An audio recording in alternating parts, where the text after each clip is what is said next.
Hi there, I'm Christopher Dunnigan. This is HandmadeInVermont.com, and today we're talking about the Hubbardton Forge outdoor wall sconce called the Banded Grande 35895. There are other sizes of this as well, smaller ones.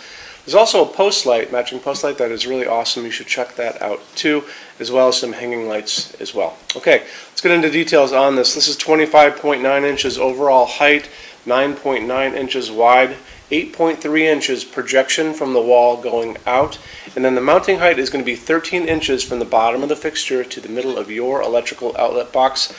I want to show you some more details about that, and how we're going to do that is we're going to look at the install sheets, and these are the papers that are going to be in the box when you get this. We can look at those now. How we're going to do that is we're going to look over on the right hand side of the page. If you're on this page for this on our site, HandmadeInVermont.com, midway over there and midway down is going to be a link. That link is going to say click here for installations instructions PDF. So open that up for me, check it out, and we're going to look at a couple things together. We're going to look at parts list. We're going to look at the back plate. That's going to be the most important part of how it goes on your junction box. It's a center mount. However, a lot of you guys are going to have questions about whether you can actually mount this electrical box higher or lower on the back plate. You can see pictures next to me of the back of the back plate. And you'll notice that excuse me, there are walls around the edges of that back plate that are and then beyond that it's open to the structure of your building, and there's enough wire there to get this pretty much anywhere on that back plate that you want it to be. You'll just have to decide how you will mount that onto your structure if you're not mounting it onto the junction box. So that's really the only caveat. So the quick answer is technically yes, you can put the back plate anywhere in the back, and the ridges are going to form a wall hiding all that stuff against your building, so you're good to go there. You know, the other thing is when you're putting these on your building, after you're done and it's on there, it's always good to put a little bead of clear silicone all the way around the edge where the back plate meets your structure, your plate, your building basically, or your house, only to keep moisture and water from getting back there. It's a good thing you should do. So I'm going to touch on glass really quick and get more into that in just a bit. This is actually a smaller piece of glass from the next size down, but I just want to show you that the top of this is closed, and it keeps any kind of water from getting in on the socket. And the bottom is open. You can see that. It just slides right down into the frame so you don't get any bugs inside. Let's get into what you can put inside of this. Hubbardton says that you can put up to 100 watts max, and that's going to be for an incandescent bulb, the bulbs we used to use in the past. A lot of you guys are going to be using LEDs. When you use LEDs, there's going to be no limit other than the bulb getting into this fixture. And the piece of glass on this is 6.75 inches in diameter. That's pretty big, bigger than the one that I have right here. So you'll be able, without any problem, to get pretty much any LED bulb into that. This is an A19 bulb. This is the same size as this kind of regular bulb we grew up with, and I can find this up to 100 watt equivalent. This is an A21 size light bulb. See how much bigger that is? You can find this up to 150 watt equivalent, and there's probably even larger ones than this that are going to fit into this without a problem. So LEDs, like I said, there's no limit because they don't draw a lot of electricity and they don't generate a lot of heat. When you are out shopping for your LEDs, remember, you want to buy them in the color temperature that is what you like. I like the warmer white of an incandescent glow. That's what I like. That's going to be 3,000 Kelvin.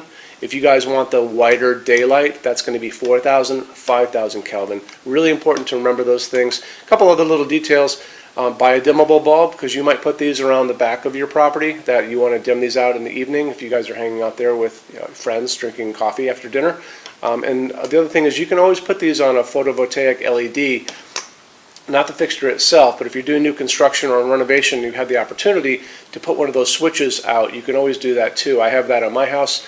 So if I'm going to dinner and it's still daylight out, and when I come back, the lights are on automatically. It's a dawn to dusk or dusk to dawn idea. So I want to touch on Hubbardton Forge's glass for just a second. Hubbardton Forge's opal glass is not just another piece of white glass. This is actually hand-blown glass. All of their glass is hand-blown. And to begin with, it's actually a clear piece of glass to start with. And then they come in, blow a second layer on the inside of white glass. Then they come back and they do a third step where they sandblast the entire outside. So you'll notice when you get these in your hands, they actually have layers of glass on them on the ends. You can see them on these two pieces. And it gives it this really soft, semi-transparent, kind of milky quality. It's a soft glowing piece. Really, really pretty. You know, they're really obsessed about details at Hubbardton Forge, and a lot of people don't. I don't think they appreciate it out in the world, but you appreciate it because that's why you guys are here watching this video. There you go. Let's talk about something else. Same kind of idea. They only use aircraft-grade aluminum to make all of their outdoor lighting, and the reason they do that is because aluminum holds up better than any other material in harsh, extreme weather. When you go out and you're out in the world, look up and you'll see those jet airlines flying up there way above your head. They're all made out of aluminum for a reason, because it holds up beautifully, it welds beautifully, it doesn't rust, it's very light, and it's just the best material to use outside. So on top of that, they have developed these outdoor baked epoxy powder coats that can go over this and make them pretty much indestructible, and we're going to talk about that right now. So how they do this, you'll notice in the picture next to me, there's a picture of a woman, and she's actually shooting powdered finish at the fixture. And they take the fixture, let's say this is the fixture to begin with, okay? They wire it up with a wire here, a wire coming down. They run a small amount of electricity through it to make it positive. And what that does, it makes it attract everything around it. So when she's over there spraying little bits of powdered finish, what it's going to do, it's going to go over the entire fixture. It's going to get into every nook, every cranny, top, bottom, sides, the whole thing. They're going to take that fixture, they're going to put it into an oven. That's going to melt that down and make it into a hard epoxy shell. And it makes it, incredibly strong. Because they do this, and these things have been tested in these wind chambers where they have shot, salty seawater at them, basically, because that's what's going to happen on a beach, right? Where a lot of these things are going to end up. They had to really do that to make sure that they're going to hold up for you. And because they have done that, they offer the best warranty for the entire lighting industry. And you can see that over on the left-hand side of your screen. Limited lifetime warranty for residential use, and check it out, and it'll really make you feel better about their products. Moving on from there, why don't we talk about our showroom in Vermont. We have over 350 Hubbardton Forge fixtures spread across 2 floors. We actually have a What's on Display page on our website. It's over on the red tabs over on the left-hand side of your screen, so you can open up that and check it out. Showroom has also a clearance center.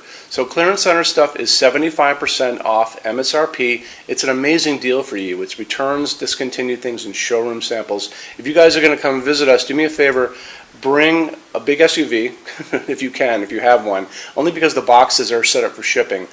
Measure everything you can think of. So measure with a measuring tape, measure your ceilings, measure counters, tables, distances between junction boxes and things like ceilings, because if you're looking, you want to make sure when you're looking at these things that they're going to be able to be used by you for your needs, okay? And then also bring an iPad. If you guys are doing a project and you have a tablet laying around at home, take pictures with that. Take pictures, and you can bring that tablet in, and we can go through all those pictures together and look and see what you guys are doing, and I can help you out on that, okay? So when you buy your Hubbardton Forge fixtures from HandmadeInVermont.com, shipping is free to every state except Alaska and Hawaii. No tax if we ship out of the state of Vermont, and we're the only dealer with 90-day returns and no restocking fees. No one else does that. Some larger items, generally big things on pallets and custom things, are going to be non-returnable. We'll always tell you that on the page for it, so just keep your eyes peeled for that. And then on top of all that, we offer a rush program. So in order for you to get all of these different finishes, Hubbardton Forge doesn't stock. It takes generally about 3 to 4 weeks to get product out. We can cut that time in half, and it is super, super inexpensive. A lot of people don't even know about it. If you want to know about it, the best thing to do is just drop me a quick email, sales@HandmadeInVermont.com, and we spell out the word Vermont. You can also call 802-446-2400 during business hours. And so I'm here every day except Sunday, from 10 a.m. to 6 p.m. Eastern Time if you guys want to talk to me. And then you can email us 7 days a week at sales@HandmadeInVermont.com, and we spell out the word Vermont. So I think that kind of wraps things up on this. You guys have any questions at all, let me know. Thank you for stopping in today. Take care. Bye-bye.